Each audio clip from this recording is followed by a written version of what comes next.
It's me, Ari does it, or for those who already know me, Rashid. Listen, sometimes it's good to hide something. Being honest does not mean revealing all data. First of all, some data can be abused. For example, your address, where you reside. Some people should not know your address. Why? Because they may use it for the wrong reasons. Your social security number, or what you have on your bank account. Some data should remain concealed, obviously. Being honest simply means that you are willing to consider yourself and others and to operate in a harmonious way. That is what honest means. You realize that you're part of a community and that you affect others affect you, and you're willing to collaborate with long-term solutions, and you want to participate and be part of the stability and the safety of the community. Okay, let me say it one more time.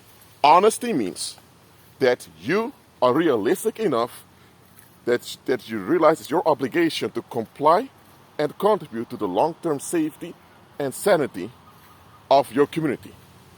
And you do that. That's what honesty is, because you realize that you are a vulnerable creature, live with other vulnerable creatures, and you can't do anything just by yourself. And because of that, you also realize that you need to get along with others. Honesty is an attitude. It's not a verb. Being honest is being. To be is a verb.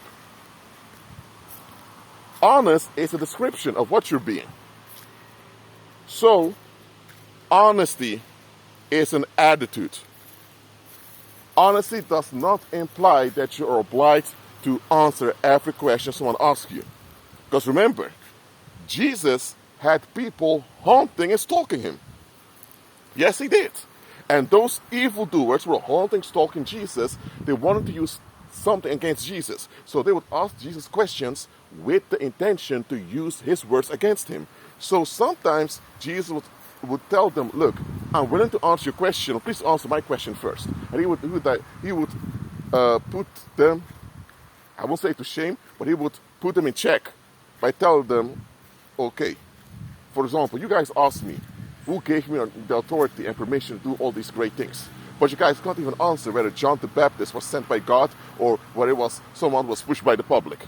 So you don't even have the spiritual discernment to check whether someone came from God or not. So who are you then to question me? Who authorized me to do these great things?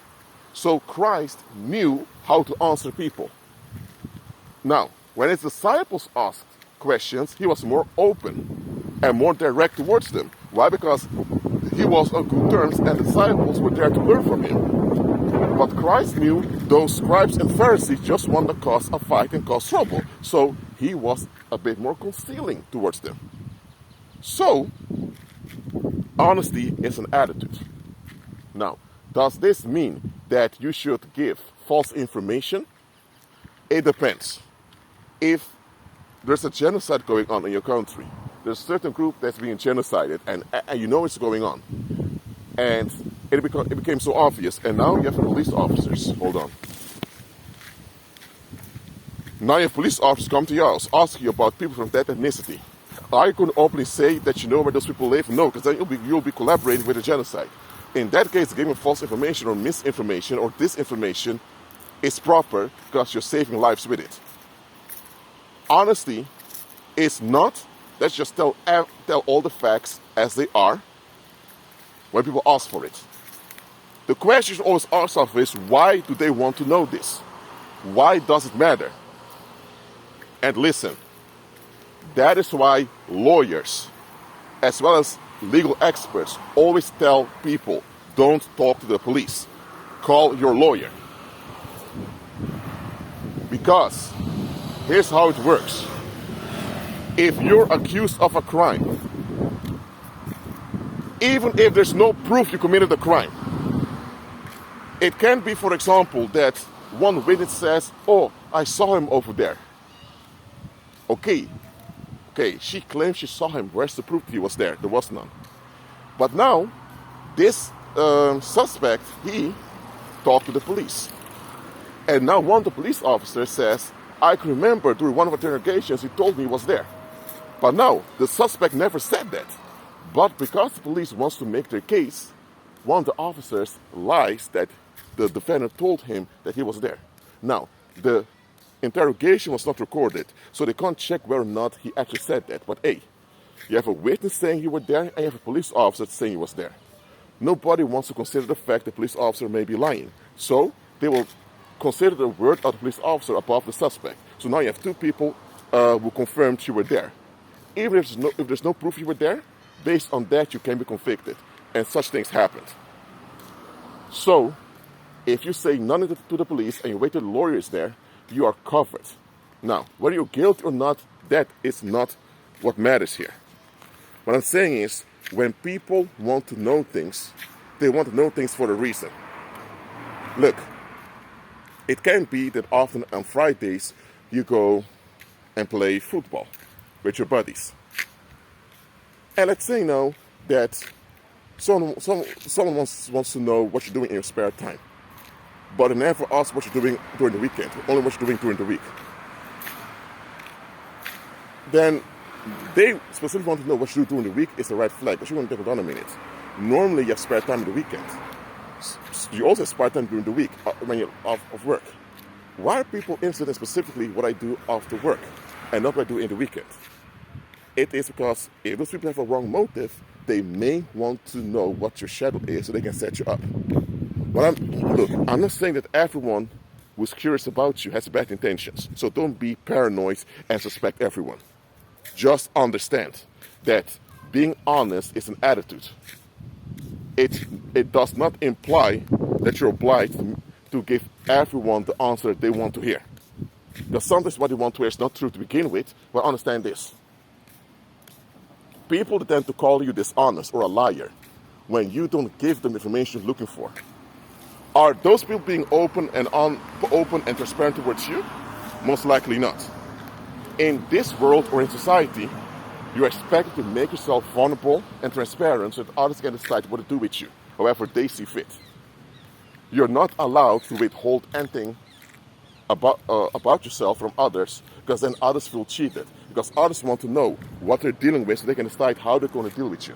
Whether they discard you or praise you, whatever.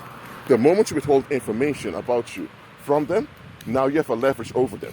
And that's something society can't handle. They call you dishonest, they call you manipulative, they call you narcissistic. Now look, why is that society can withhold information from you of what they're doing, even when it relates to you? But you have to be completely transparent towards them, unconditionally. What is that?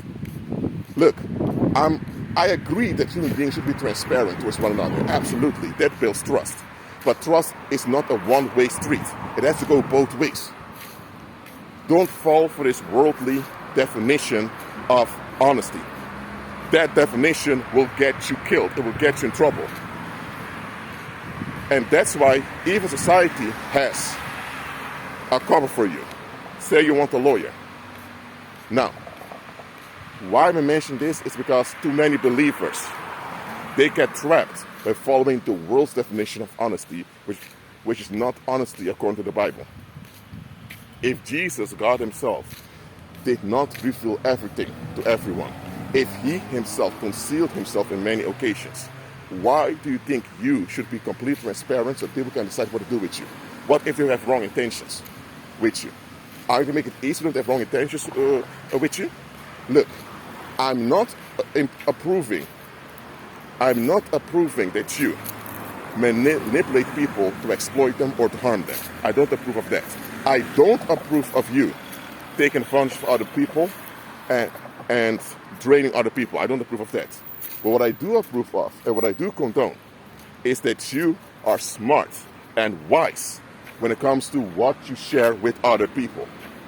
Some people say you have to make people earn your information. No. Because if you say people have to earn your information, the reprobate will act in a way to earn your information, and then they can use it. Listen, if someone is safe, you can feel more about towards them. If they're not safe, you don't do it. Or if they're not ready to handle some facts about you, you withhold it. If they are, you can share it. Use discernment. Well, that's it for now. Keep on agreeing with Christ and be at peace.